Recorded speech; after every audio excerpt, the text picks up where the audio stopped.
The embers of forgotten history burn brightest when we refuse to let them fade into darkness. Welcome back to the Ember Chronicles, where we preserve the stories that time tried to erase. I'm your Chronicle Keeper, and tonight we journey to Millbrook, Ohio. This is Chronicle number 4, The Midnight Visitors. From the mysterious disappearance of Flight 19 to the Dulce underground base incidents and the Phoenix Lights, we've seen how government agencies systematically deceive the American people about unexplained phenomena. But tonight's investigation takes us to something even more sinister. A decades-long psychological warfare experiment conducted on an unsuspecting small town, where ordinary families became unwitting subjects in a program designed to test the limits of surveillance, manipulation, and terror. If you've been following our descent into America's darkest mysteries, make sure you're subscribed with notifications on. And for those seeking deeper access to our research and exclusive content, join our Flamekeepers on Patreon, where the most dedicated preservers of forgotten truth gather to ensure these stories never die. Our chronicle begins in Millbrook, Ohio, a quiet farming community of 3,200 residents nestled in the heart of the Midwest. The town that appears to have been deliberately chosen for its isolation and tight-knit community structure would become the testing ground for one of the most disturbing psychological experiments in American history. What the Central Intelligence Agency didn't tell the residents of Millbrook, what they didn't tell the local media, and what they certainly didn't tell the American people, was that beginning in 1952, this small Ohio town would serve as a living laboratory for testing advanced surveillance techniques, community manipulation tactics, and psychological warfare methods that would later be deployed against American citizens nationwide. The first reports of unusual nighttime activity began appearing in the Millbrook County Sheriff's logs on March 15, 1952. Deputy Sheriff Thomas Brennan recorded the initial complaint from Eleanor Hartwell, a 34-year-old elementary school teacher who lived alone on Maple Street. According to his report, Mrs. Hartwell called the sheriff's office at 2:47 a.m. to report strange men in dark suits standing in her front yard. They just stood there. Eleanor Hartwell later testified in a 1987 interview with investigative journalist Martin Blackwood. 3 men, perfectly still, like statues. When I turned on the porch light, they didn't move. They didn't even seem to notice. I called out to them, asked what they wanted, but they just stood there for maybe 10 more minutes before walking away in perfect formation. Deputy Brennan's follow-up investigation found no evidence of but he noted in his report that the grass where Mrs. Hartwell claimed the men had stood appeared pressed down in 3 distinct circular patterns. The incident might have been dismissed as an isolated case of mistaken identity, or perhaps a practical joke, but similar reports began surfacing throughout Millbrook with increasing frequency. By the end of March 1952, the sheriff's office had received 14 separate complaints of mysterious nighttime visitors, all following remarkably similar patterns. The visitors appeared to have been carefully selected based on specific criteria that would only become clear decades later. Margaret Chune, a 28-year-old librarian, reported 3 men in identical dark suits standing silently outside her bedroom window on March 23rd. Robert Sullivan, a 41-year-old bank clerk, described waking to find government-looking men positioned around his property on March 29th. Dr. James Whitmore, the town's only physician, called the sheriff after discovering footprints in precise geometric patterns surrounding his medical practice on April 2nd. The thing that struck me most, Dr. Whitmore recalled in a 1979 statement to the House Select Committee on Intelligence, was how organized they seemed. These weren't random prowlers or burglars. They moved with military precision. I'd served in the Pacific during the war, and I recognized that kind of coordinated movement. These men were professionals. The mysterious visitors appears to have been coordinated between multiple government agencies operating under the umbrella of what would later be revealed as Project Midnight Garden. Declassified documents obtained through Freedom of Information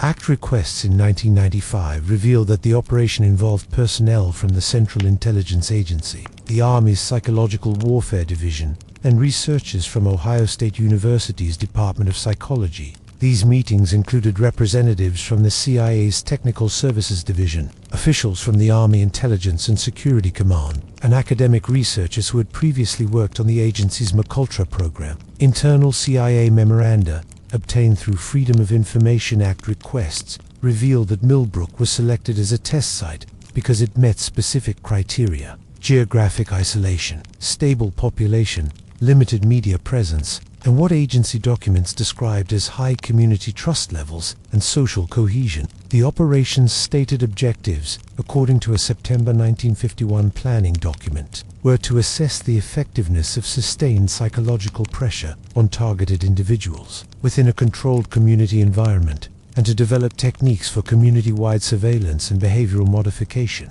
The impact of the midnight visitations on Millbrook residents was immediate and devastating, but the government's response to their concerns was slow and often dismissive. Local residents reported sleep disruption, anxiety, and a growing sense of paranoia that they attributed to the ongoing nighttime surveillance. Government officials who were called to assess the situation provided conflicting information about the nature of the incidents, and consistently downplayed concerns raised by the affected families. Sheriff Harold Mackenzie, who served as Millbrook's chief law enforcement officer from 1948 to 1974, found himself caught between increasingly desperate residents and federal authorities who seemed determined to minimize the situation. "I knew something wasn't right from the beginning," Sheriff Mackenzie testified in a 1988 congressional hearing on domestic surveillance programs. "These weren't ordinary prowlers or troublemakers. The level of organization, the timing, the way they seemed to know exactly which houses to target. It was too sophisticated for random criminals, but every time I tried to investigate more thoroughly, I'd get a call from someone higher up the chain telling me to back off. The pattern of visits appears to have been carefully designed to maximize psychological impact while maintaining plausible deniability. Targets were visited on average every 12 to 15 days, always between the hours of 1 a.m. and 4 a.m., with the mysterious figures maintaining their silent vigil for periods ranging from 15 minutes to over an hour. The visitors never attempted to break into homes or directly threaten residents, but their presence created an atmosphere of constant surveillance and intimidation that permeated the entire community. Dr. Sarah Mitchell, a psychiatrist who studied the Millbrook case in the 1990s, noted that the timing and frequency of the visits followed principles of psychological conditioning, had been extensively researched by military and intelligence agencies. The intermittent nature of the visits created a state of chronic hype. Dr. Mitchell explained in her 1996 book, Midnight Experiments, Government Testing on American Communities. Residents never knew when the next visit would occur, which prevented them from adapting to the stress and created long-term psychological trauma. The selection of targets appears to have been based on detailed psychological profiles compiled by government working in conjunction with local informants. Frederick Morrison, a mail carrier who worked in Millbrook from 1948 to 1967, later revealed that he had been recruited by federal agents to provide information about residents' daily routines, family situations, and psychological vulnerabilities. "They approached me in 1951, Morrison testified in a 1989 deposition for a class action lawsuit filed by Millbrook residents. Two men in suits said they were from the government and needed my help with a community safety assessment. They wanted to know about people's schedules, who lived alone, which families were having problems, that sort of thing. They said it was for national security." Morrison's cooperation provided the government operatives with detailed intelligence about potential targets,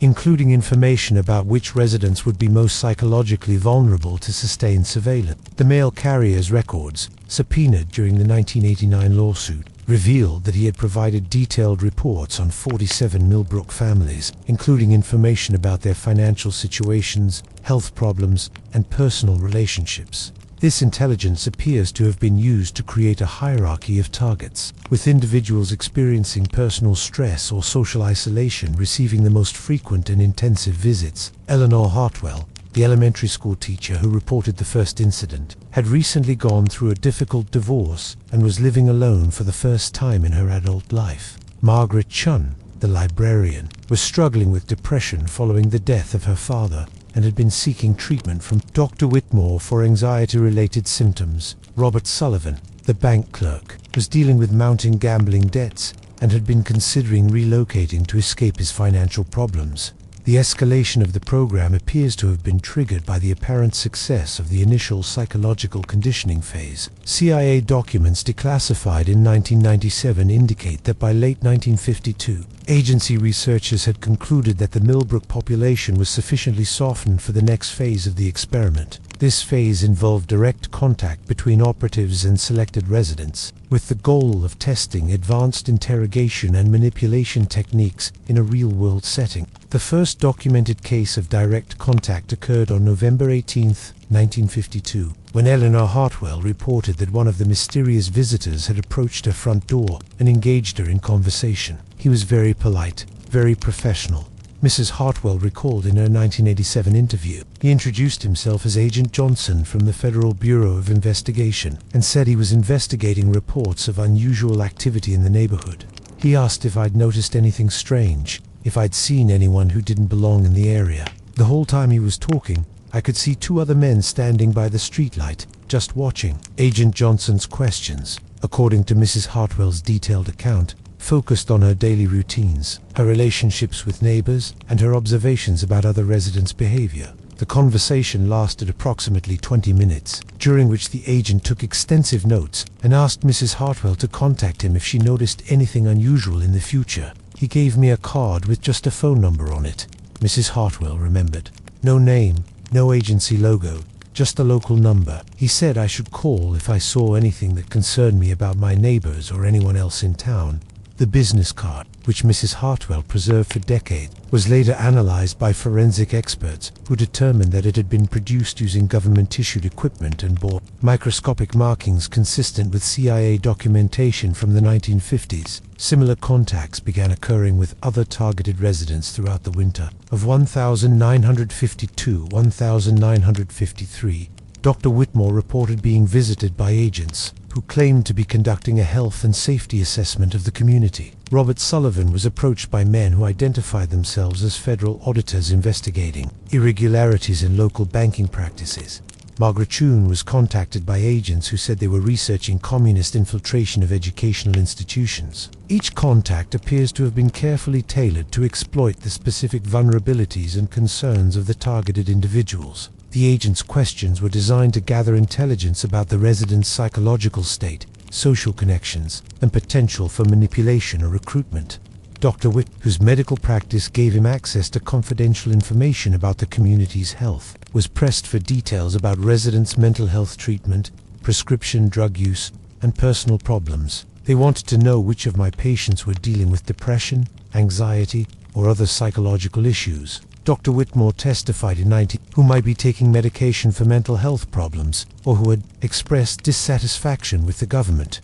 The intelligence gathered through these contacts appears had been used to refine the targeting of subsequent operations and to identify residents who might be suitable for more intensive psychological manipulation, and the government's willingness to exploit the personal vulnerabilities of American citizens for experimental purposes. Internal CIA documents reveal that the agency maintained detailed files on over 200 Millbrook residents, including psychological profiles, family histories, and assessments of their operational potential. These files, partially declassified in 1998, contain disturbing details about the extent of the surveillance operation. The program's most intensive phase appears to have been conducted between 1954 and 1961, during which time the frequency and sophistication of the operations increased dramatically, and residents reported that items in their homes had been moved or rearranged during their absence. Advanced surveillance techniques were deployed throughout Millbrook, including electronic monitoring devices, photographic surveillance, and what CIA documents described as environmental manipulation protocols. The environmental manipulation protocols involved subtle alterations to residents' daily routines and designed to create stress and disorientation while maintaining plausible deniability. Mail delivery was occasionally delayed or rerouted. Utility services experienced mysterious outages. It was like they wanted me to know they'd been there. Martha Reynolds, a 52-year-old widow who lived on Oak Street, documented dozens of incidents in which her personal belongings appeared to have been disturbed by unknown intruders. I would come home from work to find my furniture moved slightly, or books on my shelf rearranged. Mrs. Reynolds wrote in a diary that was later submitted as evidence in the 1989 lawsuit. Nothing was ever missing, but I could tell someone had been in my house. The psychological impact of these environmental manipulations appears to have been carefully studied by government researchers who monitored the residents' responses through various means. Dr. Whitmore's medical records, subpoenaed during the congressional investigation, revealed a significant increase in patients seeking treatment for anxiety, depression, and paranoia during the peak years of the operation. The long-term effects were devastating and continue to impact the community today. Prescription drug use in Millbrook increased by 340% between 1954 and 1961, with particular spikes in anti-anxiety medications and sleeping pills. The town's suicide rate, which had been below the national average prior to 1952, increased to nearly 3 times the national average by 1960. Dr. Rachel Carson, epidemiologist who studied the Millbrook case in the 1980s, concluded that the community had experienced what she termed collective psychological trauma as a result of the sustained government operations. The entire social fabric of the community was systematically destabilized. Dr. Carson wrote in her 1985 research paper published in the Journal of Community Psychology, "Residents lost trust in their neighbors, their local institutions, and their government." The most disturbing aspect of the program appears to have been the recruitment of local residents as unwitting informants and participants in the psychological manipulation of their neighbors. Frederick Morrison, the mail carrier, was one of at least 12 Millbrook residents who were recruited to provide intelligence and assist with various aspects of the operation. Bank President Charles Hoffman was persuaded to provide financial information about residents, accounts, and spending patterns. School principal Dorothy Walsh was recruited to monitor students and teachers for signs of subversive activity or unusual behavior. Even Pastor Michael O'Brien of St. Mary's Catholic Church was approached to provide information about parishioners' confessions and personal problems. They made it sound like we were protecting the community. These local informants appears to have been carefully selected based on their positions of trust within the community and their access to sensitive information, residents' private lives. The recruitment process, as documented in declassified CIA files, involved a combination of patriotic appeals, financial incentives, and subtle coercion. They made it sound like a civic duty. Charles Hoffman testified in 1989. They said communist agents might be operating in small communities like ours, and that good Americans had a responsibility to watch for signs of infiltration. They never said they were experimenting on us. The information provided by these local informants was used to create increasingly sophisticated psychological profiles of Millbrook residents and to design targeted manipulation campaigns. The technological aspects of the Millbrook operation appears to have been far more advanced than initially understood by residents and local authorities. Declassified documents reveal that the CIA had deployed experimental surveillance equipment throughout the town, including early electronic monitoring devices, photographic equipment, and what agency files described as experimental audio collection systems. These devices were concealed in various locations throughout, including public buildings, private residences, and outdoor locations that provided optimal coverage of the community's daily activities. The technical specifications, detailed in a 1956 CIA equipment inventory, included miniaturized recording devices that could be hidden in furniture, walls, and even clothing. Photographic surveillance was conducted using concealed cameras that could operate in low-light conditions, allowing operatives to document residents' nighttime activities without detection. The audio collection systems were capable of monitoring conversations from distances of up to 500 feet,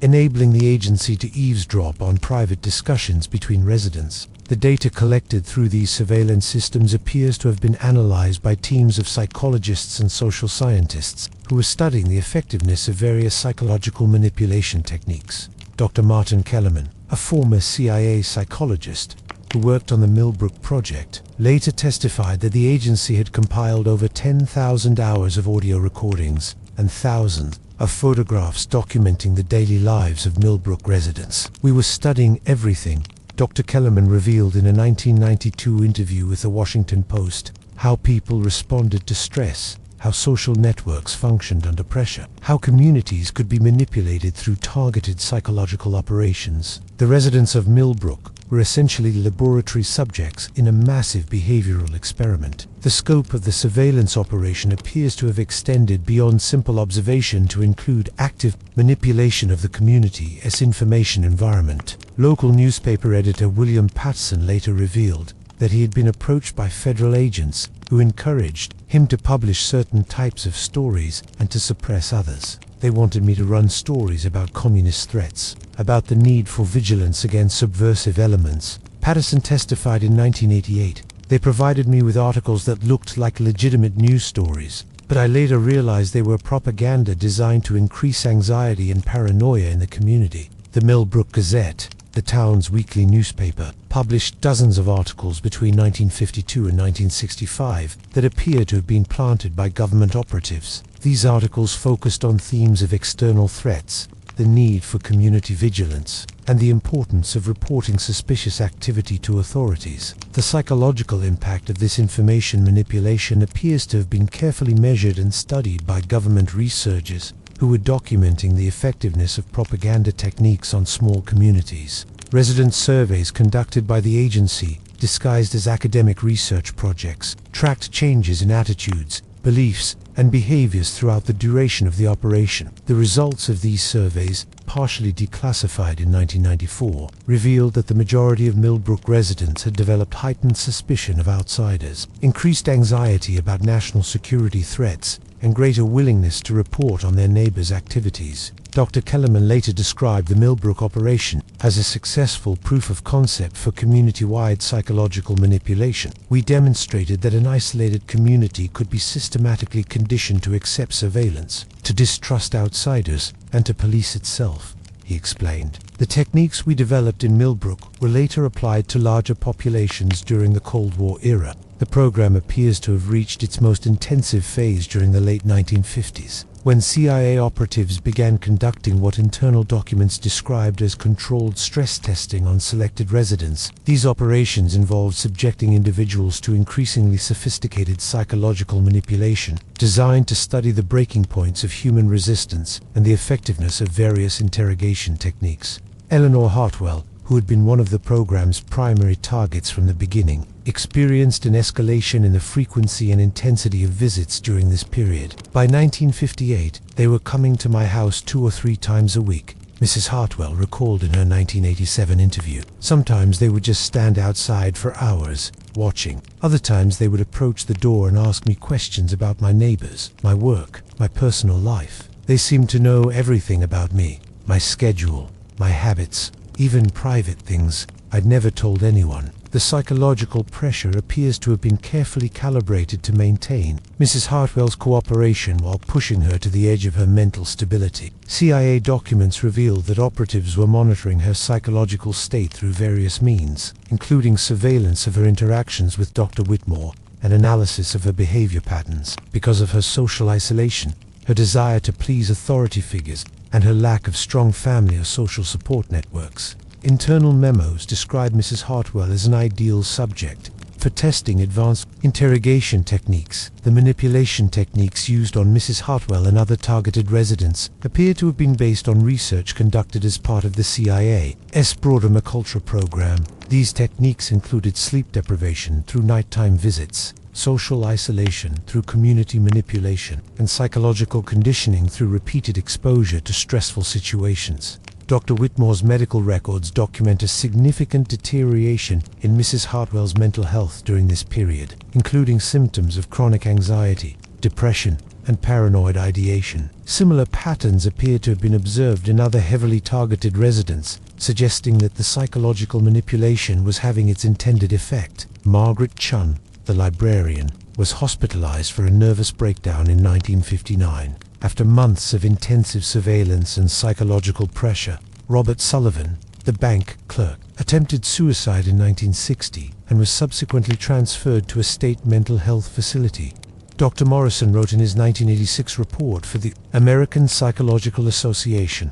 Dr. James Morrison, a psychiatrist who reviewed the medical records of affected residents in the 1980s, concluded that the government's psychological operations had caused severe and lasting trauma to the Millbrook community. The systematic nature of the psychological abuse, the duration of the operations, and the vulnerability of the targets created a perfect storm for long-term mental health damage. Many of the residents never fully recovered from the trauma inflicted by their own government. The most disturbing aspect of the controlled stress testing appears to have been the use of family members and close friends as unwitting participants in the psychological manipulation. CIA operatives recruited spouses, children, and neighbors to provide information about targets' vulnerabilities and to participate in activities designed to increase psychological pressure. Dorothy Walsh, the school principal, was persuaded to assign Mrs. Hartwell to increasingly difficult teaching assignments and to file negative performance reports that threatened her job security. Pastor O'Brien was encouraged to counsel targeted residents in ways that increased their anxiety and self-doubt. Even Dr. Whitmore was pressured to prescribe medications and treatments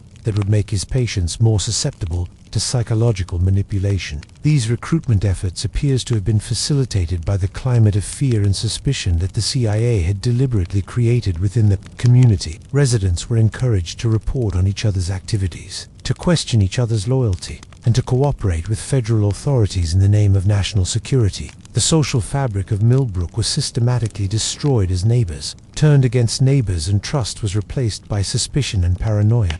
The program appears to have been gradually scaled back beginning in 1961, as CIA researchers concluded that they had gathered sufficient data to achieve their research objectives. However, the surveillance and monitoring of Millbrook residents continued at a reduced level. Throughout the 1960s and into the early 1970s, transition from active psychological manipulation to passive surveillance appears to have been designed to study the long-term effects of the intensive conditioning program. CIA documents from this period describe the post-operational phase as an opportunity to assess the durability of behavioral modifications and to monitor the community's recovery from psychological intervention. The reduction in overt surveillance activities did not mean an end to the government's interest in Millbrook, but rather a shift to more subtle forms of monitoring and control. Local law enforcement, educational institutions, and healthcare providers continued to report on residents' activities and mental health status. The psychological impact of the program appears to have persisted long after the intensive operations ended. Community trust,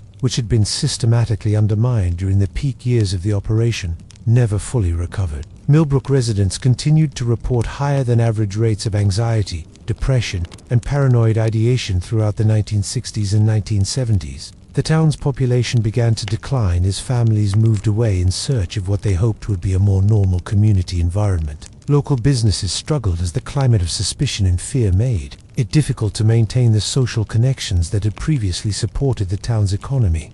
Dr. Sarah Mitchell's research in the 1990s revealed that the psychological effects of the government's operations had been passed down to subsequent generations of Millbrook residents. Children who had grown up during the peak years of the program showed elevated rates of anxiety disorders, trust issues, and paranoid tendencies even decades later. The trauma wasn't limited to the direct targets. Dr. Mitchell explained in her 1996 book, entire families were affected by the climate of fear and suspicion that the government had created. Children learned to distrust authority figures, to question their neighbors' motives, and to live in constant fear of surveillance. The long-term psychological damage appears to have been compounded by the government's refusal to acknowledge existence of the program or to provide support for affected residents. For decades, Millbrook residents who sought help for trauma-related symptoms were told that their concerns were unfounded or that they were suffering from mental illness. The medical establishment, which had been complicit in the original operations, continued to treat the psychological effects of the program as individual pathology,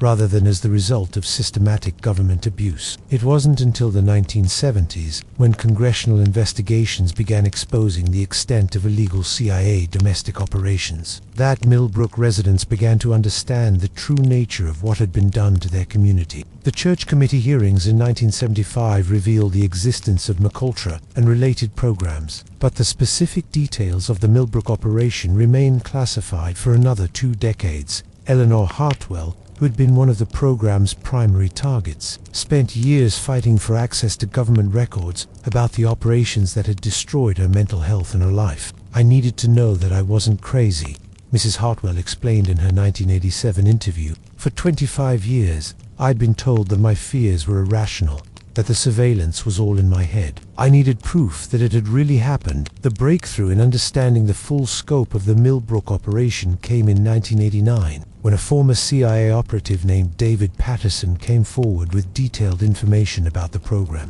Patterson, who had worked as a field operative during the peak years of the operation, contacted investigative journalist Martin Blackwood. Photographs, and audio recordings that documented the extent of the government's activities. "I couldn't live with the guilt anymore," Patterson explained in a 1989 interview with the Washington Post. "We had destroyed an entire community in the name of national security. These were innocent people who trusted their government, and we betrayed that trust in the most fundamental way." Patterson's revelations led to a renewed congressional investigation and the eventual declassification of thousands of pages of documents related to the Millbrook operation. The documents revealed that the program had been far more extensive and sophisticated than previously understood, involving multiple government agencies and academic institutions in a coordinated effort to study community-wide psychological manipulation. The operation's code name, Project Midnight Garden, was chosen because the psychological conditioning was designed to plant seeds of suspicion and fear that would grow and spread throughout the community like weeds in a garden.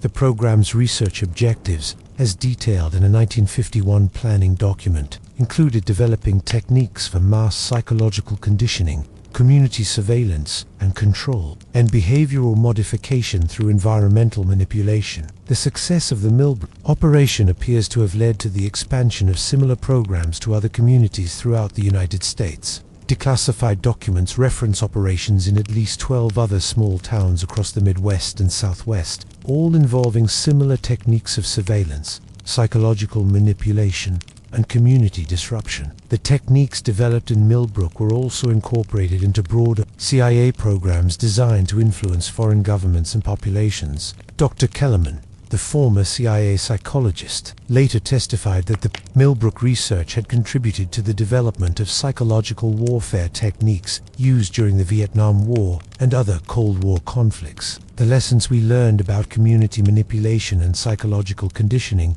were applied on a much larger scale. Dr. Kellerman explained in his 1992 interview, "The techniques that worked in a small Ohio town were adapted for use against entire nations." The revelation of the Millbrook operation's true scope and purpose led to a class action lawsuit filed by affected residents in 1989.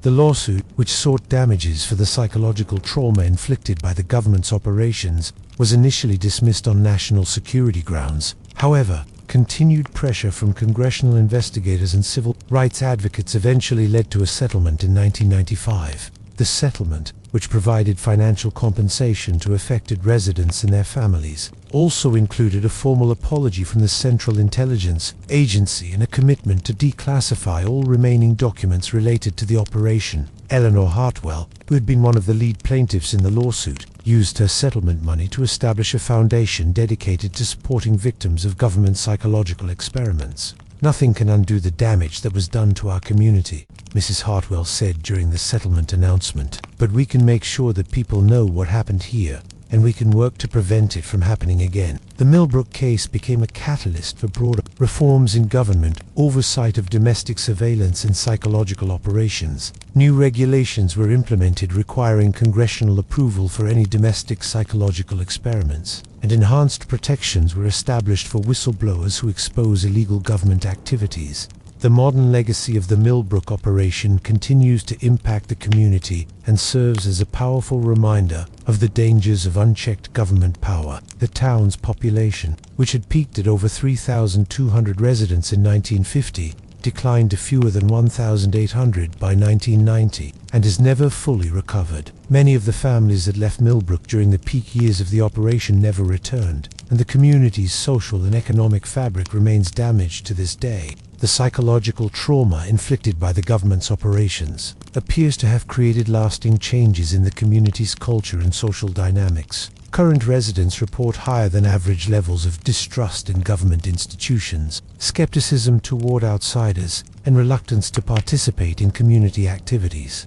Dr. Jennifer Walsh, a sociologist who studied Millbrook in the 2000s, found that the community still exhibited many of the psychological characteristics that had been artificially induced during the CIA operation. The paranoia and social fragmentation that the government created as part of their experiment became embedded in the community's identity, Dr. Walsh explained in her 2008 research paper. Even residents who weren't born until decades after the operation ended have absorbed these attitudes through family stories and community culture. The physical evidence of the government's operations has largely disappeared, but some remnants of the surveillance infrastructure remain. Amateur radio enthusiasts and electronics experts have discovered concealed monitoring equipment in several buildings throughout Millbrook, including devices that appear to have been abandoned when the program ended. These discoveries have provided additional confirmation of the operation's scope and have helped researchers understand the sophisticated nature of the surveillance technology. Used during the 1950s and 1960s, the Millbrook Community Center, which was built in 1997 with funds from the legal settlement, now houses a small museum dedicated to preserving the history of the government's operations. The museum displays declassified documents, photographs, and artifacts related to the program, and provides educational resources about the dangers of domestic surveillance and psychological manipulation. Eleanor Hartwell served as the museum's first curator until her death in 2003, dedicating the final years of her life to ensuring that the truth about Millbrook would never be forgotten. She wanted people to understand what can happen when governments operate in secret, without oversight or accountability, explained Museum Director Robert Chun, Margaret Chun's nephew. Her message was that vigilance is the price of freedom, and that we must never allow our government to treat citizens as experimental subjects. The museum has become a pilgrimage site for researchers studying government abuse of power and for survivors of similar operations in other communities.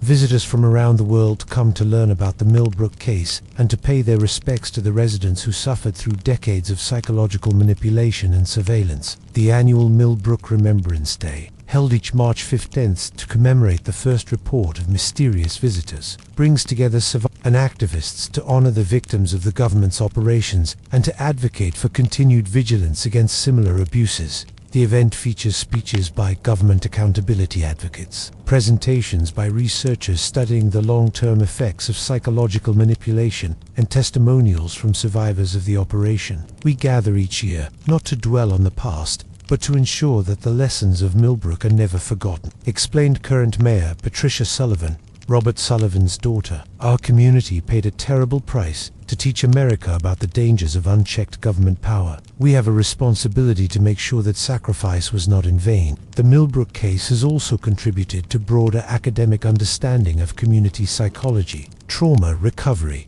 and the long-term effects of systematic psychological manipulation. Research institutions around the world have studied the Millbrook operation as a case study in government abuse of power and as a model for understanding how communities can recover from collective trauma. The data collected during the government's operations, once used to develop techniques for psychological manipulation, is now being used to develop treatments for trauma survivors and to design community healing programs. Dr. Mitch's Research Foundation, established with funding from the legal settlement, continues to study the long-term effects of the Millbrook operation and to develop interventions for communities that have experienced similar abuse. The residents of Millbrook were victims of one of the most systematic psychological experiments ever conducted on American soil, Dr. Mitchell explained in a 2010 interview. But their courage in coming forward and demanding the truth has helped protect countless other communities from similar abuse. The technological aspects of the Millbrook operation had proven to be decades ahead of their time, with many of the surveillance techniques used during the 1950s and 1960s only becoming widely available to law enforcement and intelligence agencies in the 1990s and 2000s. The miniaturized recording devices deployed throughout the town used technology that wouldn't become commercially available until the 1980s. The photographic surveillance systems incorporated low-light imaging capabilities that were considered state-of-the-art military technology. The audio collection systems used directional microphones and signal processing techniques that anticipated developments in electronic surveillance by several decades. Modern security experts who have analyzed the declassified technical specifications have expressed amazement at the sophistication of the equipment used in the level of technological advancement was extraordinary for the time period, explained Dr. Robert Kim, a former NSA engineer who reviewed the Millbrook documents in 2005. The CIA had essentially created a prototype for the kind of pervasive surveillance systems that we're familiar with today. The data processing capabilities deployed in Millbrook were similarly advanced, with CIA analysts using early computer systems to analyze the vast amounts of information collected about residents' daily activities. The psychological profiling techniques developed during the operation anticipated many of the data mining and behavioral analysis methods used by modern intelligence agencies and commercial surveillance systems. The integration of psychological manipulation with technological surveillance created a model for social control that has been replicated and refined by governments and corporations around the world. Privacy advocates and civil liberties organizations have pointed to the Millbrook case as an early warning about the potential for technology to be used as a tool of oppression and social control. The Electronic Frontier Foundation has cited the Millbrook operation in numerous legal briefs challenging government surveillance programs, arguing that the case demonstrates the need for robust oversight and constitutional protections against domestic surveillance. Millbrook shows us what happens when surveillance technology is deployed without adequate legal safeguards or public oversight, explained EFF attorney Sarah Johnson in a 2015 interview. The residents of that community were subjected to the kind of pervasive monitoring that we're now seeing, deployed on a national scale through digital surveillance programs. The psychological techniques developed during the Millbrook operation have been identified by researchers as precursors to modern social media manipulation and targeted advertising strategies. The methods used to create social fragmentation and manipulate community behavior bear striking similarities to the techniques used by foreign governments and domestic political operatives to influence public opinion through digital platforms. Dr. Rachel Martinez, a researcher at Stanford University who studies the intersection of technology and social manipulation, has drawn direct connections between the Millbrook experiments and contemporary concerns about information warfare. The same principles of psychological conditioning and behavioral modification that were tested in Millbrook are now being applied on a massive scale through social media platforms. Dr. Martinez explained in her 2018 book, Digital Millbrook, how technology amplifies social control. The difference is that what once required teams of government operatives can now be accomplished through algorithms and automated systems. The revelation that the CIA had successfully manipulated an entire community for decades has contributed to broader public skepticism about government claims regarding domestic surveillance programs. Polls conducted by the Pew Research Center have found that awareness of the Millbrook case correlates with increased distrust of government surveillance activities and greater support for privacy protection measures. The case has become a rallying point for privacy advocates who argue that historical examples of surveillance abuse demonstrate the need for stronger legal protections against government overreach. Congressional hearings on modern surveillance programs routinely reference the Millbrook operation as an example of what can happen when intelligence agencies operate without adequate oversight or accountability. The residents of Millbrook trusted their government to protect them, not to experiment on them. Senator Elizabeth Warren stated during a 2019 hearing on domestic surveillance, "Their experience should serve as a permanent reminder that power without accountability inevitably leads to abuse." The international implications of the Millbrook operation have also been significant, with foreign governments and international human rights organizations citing the case as evidence of American hypocrisy on issues of human rights and government accountability. The United Nations Human Rights Council has referenced the Millbrook operation in reports criticizing U.S. surveillance practices and has called for greater transparency and accountability in American intelligence operations. European privacy advocates have used the Millbrook case to support arguments for stronger data protection regulations and limitations on American technology companies' ability to collect and process personal information about European citizens. The Millbrook operation demonstrates a pattern of American disregard for individual privacy and human dignity that continues to this day, explained Dr. Hans Müller, a privacy researcher at the Max Planck Institute in Germany. This history of abuse makes it impossible to trust American assurances about the benign nature of their surveillance programs. The case has also influenced academic curricula in fields ranging from psychology and sociology to political science and ethics. Universities around the world now use the Millbrook operation as a case study in research ethics, government accountability, and the potential for scientific research to be weaponized against civilian populations. Medical schools teach the Millbrook case as an example of how healthcare providers can be co-opted into unethical research programs and the importance of maintaining professional independence from government pressures. Law schools use the case to illustrate the limitations of legal protections against government abuse and the importance of whistleblower protections. Congressional oversight. The Millbrook case has become an essential part of any serious discussion about the relationship between government power and individual rights. explained Professor David Thompson of Harvard Law School. It demonstrates both the potential for abuse when power operates in secret and the importance of institutional safeguards to protect democratic values. The personal stories of individual Millbrook residents continue to provide powerful testimony to the human cost of the government's psychological experiments. Eleanor Hartwell's journey from victim to advocate became a model for other survivors of government abuse, demonstrating how personal trauma can be transformed into a force for social change. Despite the severe psychological damage inflicted by decades of surveillance and manipulation, Mrs. Hartwell dedicated the final 30 years of her life to ensuring that the truth about Millbrook would be preserved and that similar abuses would be prevented. Her detailed journals, which documented her experiences throughout the operation and its aftermath, have become primary source material for researchers studying the psychological effects of systematic government surveillance. Eleanor's courage in speaking out despite decades of intimidation and gaslighting helped give a voice to all the victims of these illegal experiments, explained Martin Blackwood, the journalist who first brought her story to national attention. She understood that her suffering would be meaningless unless it was used to protect others from similar abuse. Mrs. Hartwell's foundation has provided support to over 200 survivors of government psychological experiments, including victims of Macabre, COINTELPRO, and other covert programs. The Foundation's work has helped identify patterns of abuse across multiple government programs and has contributed to legal efforts to hold agencies accountable for illegal activities. Margaret Chuhn's story illustrates the particular vulnerability of individuals who were already struggling with mental health issues when they became targets of the government's psychological manipulation. Ms. Chun, who had been dealing with depression following her father's death, was specifically targeted because CIA researchers believed her emotional vulnerability would make her more susceptible to psychological conditioning. The intensive surveillance and manipulation she experienced led to a complete nervous breakdown in 1959, and she spent the next 2 years in a state mental health facility. They took someone who was already hurting and used her pain as a weapon against her,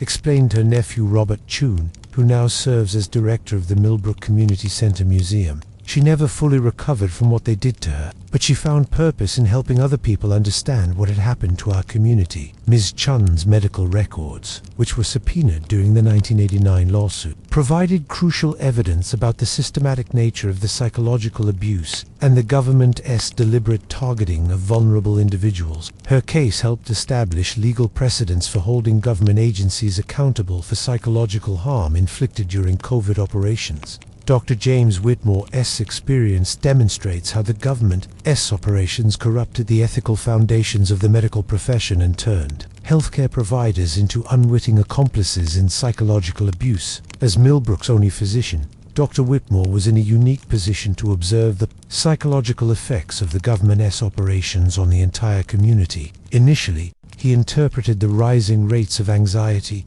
depression, and paranoid ideation as evidence of a community-wide mental health crisis with unknown causes. It wasn't until the 1970s, when congressional investigations began exposing the extent of CIA domestic operations, that Dr. Whitmore realized he had been documenting the effects of a deliberate psychological experiment. The knowledge that I had unknowingly participated in the psychological torture of my own patients was devastating. Dr. Whitmore testified in 1979.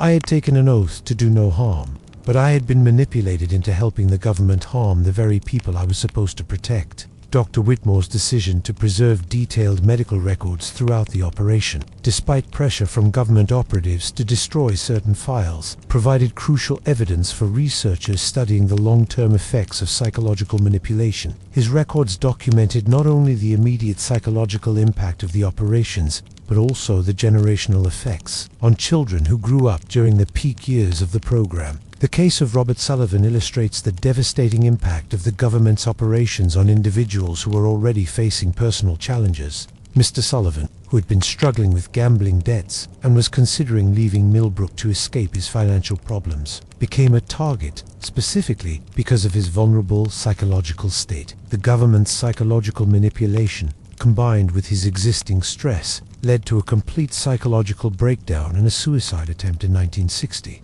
They found someone who was already drowning and decided to hold his head underwater, explained his daughter Patricia Sullivan, who now serves as Millbrook's mayor. My father never talked about what happened to him during those years, but the trauma affected our entire family for generations. Mr. Sullivan's case helped establish the legal principle that government agencies can be held liable for psychological harm inflicted during covert operations, even when targets have pre-existing mental health vulnerabilities. His family's successful lawsuit in the 1990s set important precedents for other victims of government psychological experiments and helped establish compensation programs for affected individuals and families. The story of Pastor Michael O'Brien reveals how the government's operations corrupted religious institutions and violated the sacred trust between clergy and parishioners. Pastor O'Brien was recruited to provide information about parishioners' confessions and personal problems, violating fundamental principles of religious confidentiality and pastoral care. The psychological pressure and guilt associated with his unwilling participation in the government's operations led to his resignation from the priesthood in 1965. He never forgave himself for what he had been pressured to do, explained his nephew, Father Thomas O'Brien, who now serves the parish. The violation of the confessional seal and the betrayal of his parishioners' trust destroyed his faith in his calling and his ability to serve as a spiritual leader, and corrupted local institutions in Millbrook, demonstrating that no aspect of community life had been immune from surveillance and manipulation. Pastor O'Brien's case helped expose the extent to which the government had infiltrated. His testimony in congressional hearings led to stronger legal protections for religious institutions and clergy against government pressure to violate religious confidentiality. The children who grew up in Millbrook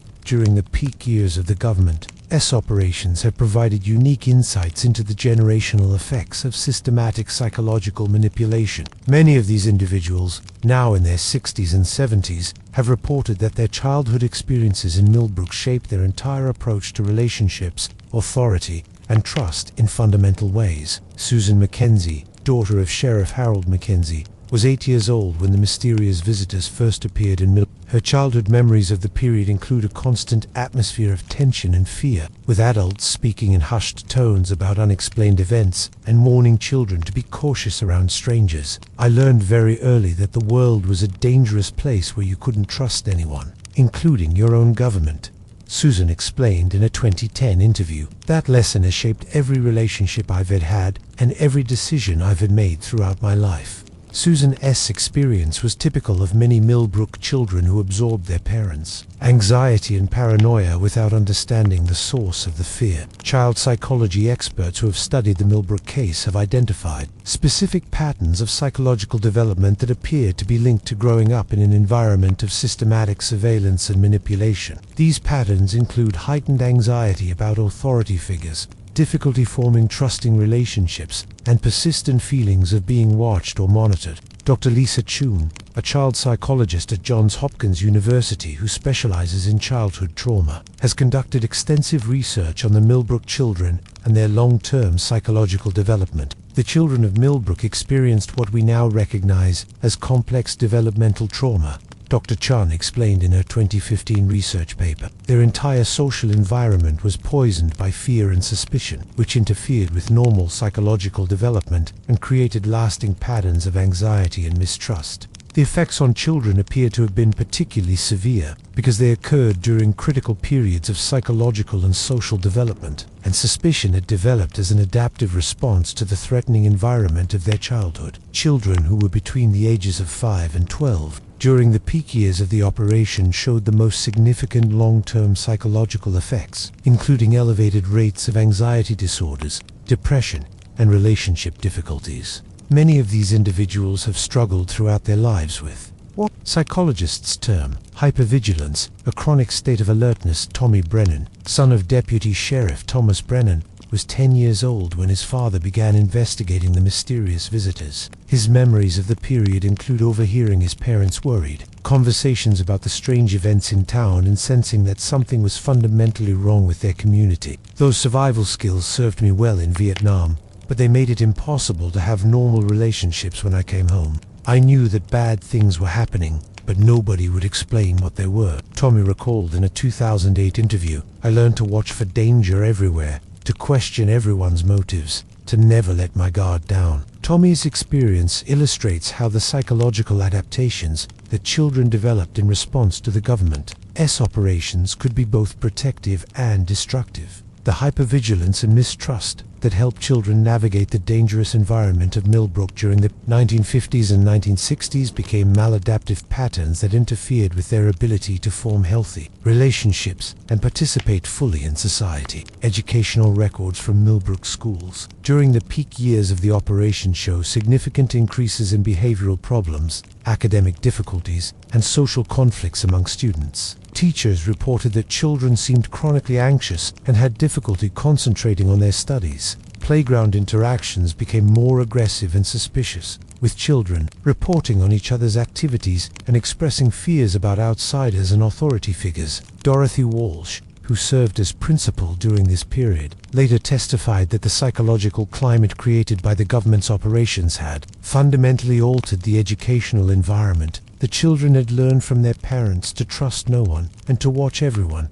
Ms. Walsh explained in her 1989 deposition, and 1960s had significantly lower rates of college graduation and professional achievement compared to similar populations in nearby communities. This created an atmosphere of suspicion and fear that made it almost impossible to maintain a normal learning environment. The long-term educational effects of the Millbrook operation can be seen in the academic and professional achievements of children who grew up during this period. Despite above-average intelligence levels, many Millbrook children struggled academically throughout their school years and had difficulty pursuing higher education or professional careers. Research conducted in the 1990s found that individuals who had attended Millbrook schools during the 1950s, this academic underachievement appears to have been linked to the chronic stress and anxiety created by the government's psychological operations, which interfered with normal cognitive development and learning processes. The social effects on the Millbrook children were equally significant, with many individuals reporting difficulty forming and maintaining close relationships throughout their lives. The atmosphere of suspicion and mistrust that permeated community during their formative years appears to have created lasting patterns of social isolation and emotional detachment. Marriage rates among Millbrook children were significantly lower than national averages, and those who did marry had higher rates of divorce and relationship instability. Many individuals reported that they had never learned how to trust others or how to form intimate emotional bonds, skills that are typically developed during childhood and adolescence. We were taught that everyone was potentially dangerous, that intimacy was a luxury we couldn't afford, explained Mary Patterson, daughter of newspaper editor William Patterson. I've spent my entire adult life trying to unlearn those lessons, but the damage was done during my most formative years. The parenting patterns of Millbrook children have also been affected by their childhood experiences, with many individuals reporting that they struggled to provide emotional security and trust for their own children. Some chose not to have children at all, fearing that they would pass on the psychological damage they had experienced. Others became overprotective parents, recreating patterns of fear and suspicion in their own families. These intergenerational effects demonstrate that the psychological damage inflicted by the government's operations extended far beyond the immediate victims to affect subsequent generations of Millbrook families. The role of academic institutions in the Millbrook operation represents one of the most disturbing aspects of the government's psychological experiments. Researchers from Ohio State University's Department of Psychology were directly involved in designing and implementing the psychological manipulation techniques used against Millbrook residents. These academics, operating under the cover of legitimate research, provided scientific credibility to what was essentially a program of systematic psychological torture.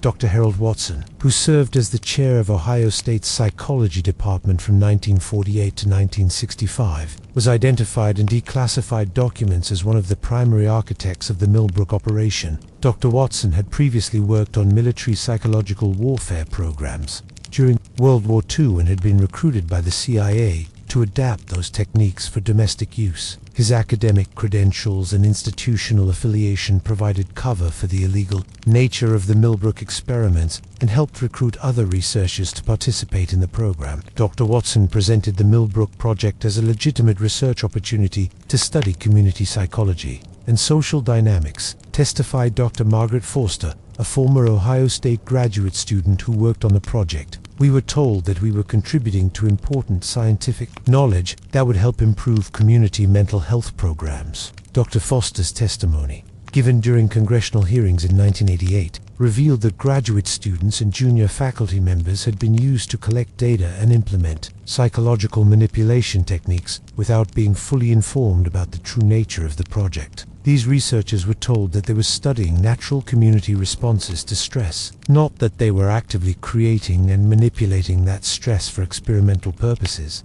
The use of academic cover for illegal government operations appears to have been a deliberate strategy to avoid detection and to provide scientific legitimacy for unethical research practices. University letterhead was used for correspondence with government agencies, and research findings were published in academic journals without disclosing the coercive nature of the data collection methods. Dr. Watson's research team published over a dozen papers in prestigious psychology journals between 1954 and 1967, describing their findings about community responses to social stress and psychological pressure. These publications, which cited data collected during the Millbrook operation, influenced academic understanding of community psychology and social dynamics for decades. The revelation that this influential research had been based on data obtained through illegal psychological manipulation called into question the validity of numerous academic theories and practical applications in the field of community psychology. Professional psychology organizations were forced to confront the ethical implications of research that had been conducted without informed consent and had caused significant psychological harm to human subjects. The American Psychological Association launched a comprehensive review of research ethics standards in the wake of the Millbrook revelations, leading to strengthened requirements for informed consent and institutional oversight of research involving human subjects. The Ohio State University researchers appears to have been provided with detailed psychological profiles of Millbrook residents, including information about their vulnerabilities, fears, and personal histories. This information was used to design targeted manipulation campaigns that were specifically tailored to exploit individual psychological weaknesses. Dr. Foster's testimony revealed that researchers had developed what they called psychological intervention protocols for different types of residents, based on their demographic characteristics, personality traits, and social relationships. These protocols included specific instructions for creating stress, manipulating social relationships, and conditioning behavioral responses through controlled environmental changes. The sophistication of the psychological manipulation techniques appears to have been far beyond what would have been possible without academic research and scientific expertise. The involvement of university researchers provided the government with access to cutting-edge psychological theories and experimental methods that were then weaponized against American citizens.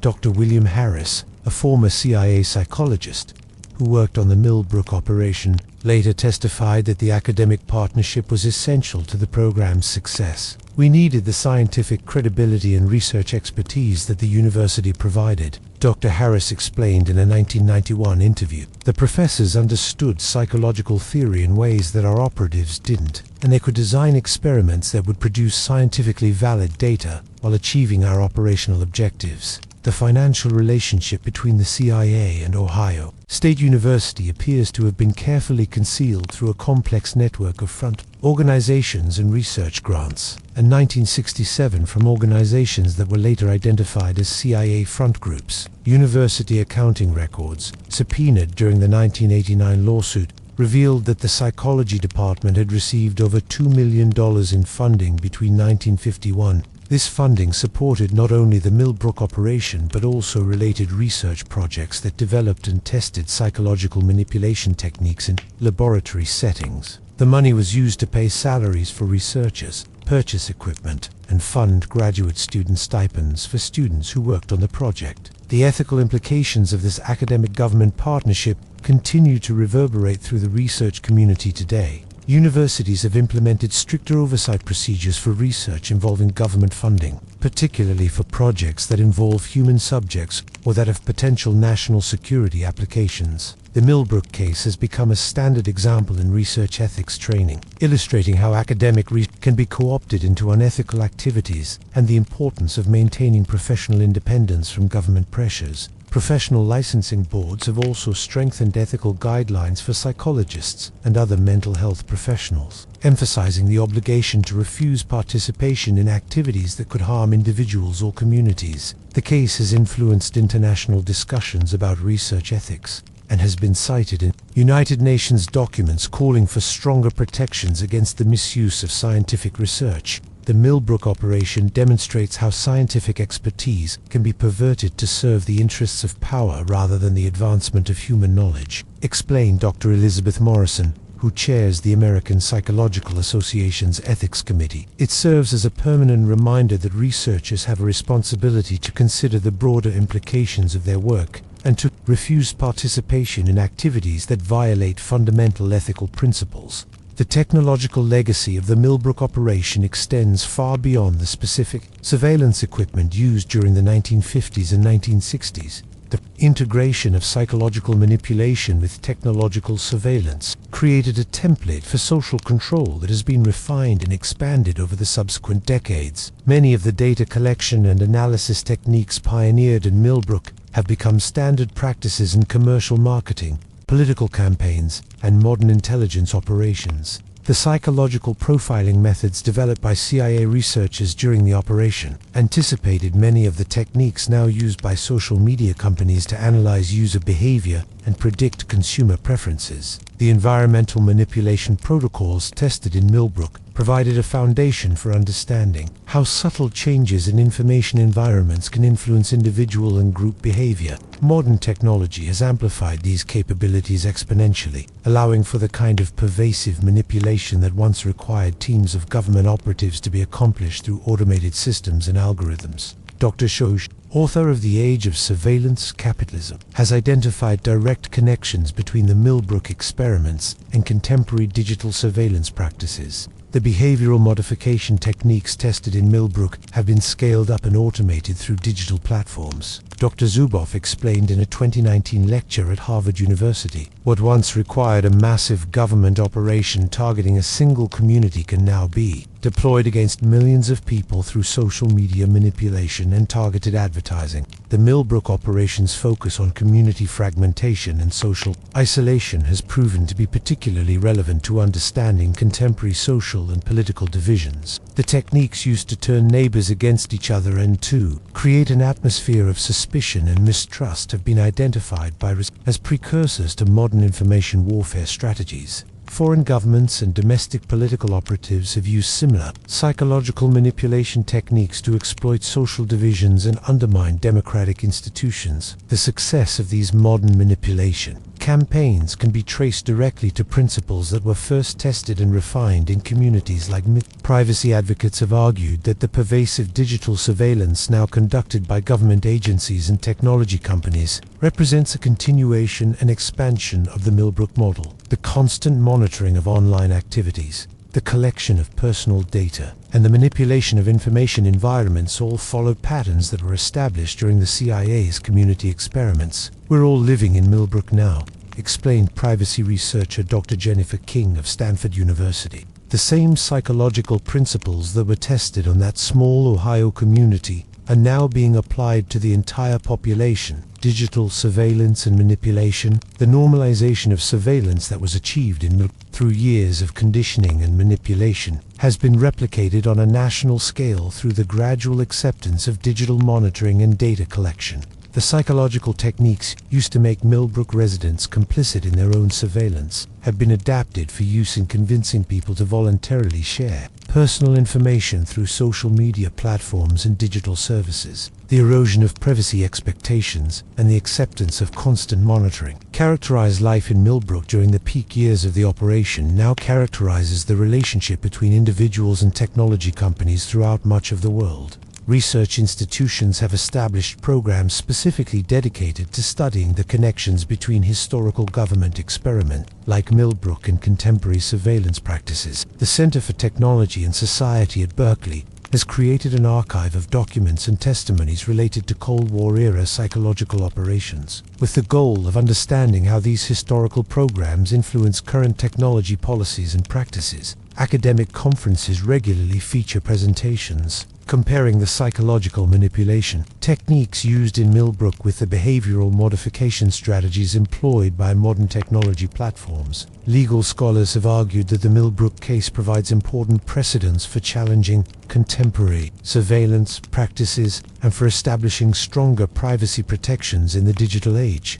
The psychological harm documented in Millbrook demonstrates the need for legal frameworks that recognize the potential for technology to be used as a tool of psychological manipulation and social control. Ongoing litigation against technology companies has cited the Millbrook case as evidence that systematic behavioral modification can constitute a form of psychological abuse, even when individuals technically consent to data collection and analysis. The international implications of the Millbrook legacy continue to influence discussions about digital rights and technology governance. European privacy regulations have been explicitly designed to prevent the kind of systematic behavioral modification that was pioneered in Millbrook and has been scaled up through digital platforms. The European Union's General Data Protection Regulation includes specific provisions aimed at preventing the use of personal data for psychological manipulation and behavioral modification. Human rights organizations have called for international treaties that would establish binding protections against the use of technology for psychological manipulation. Citing the Millbrook case as an example of the potential for abuse,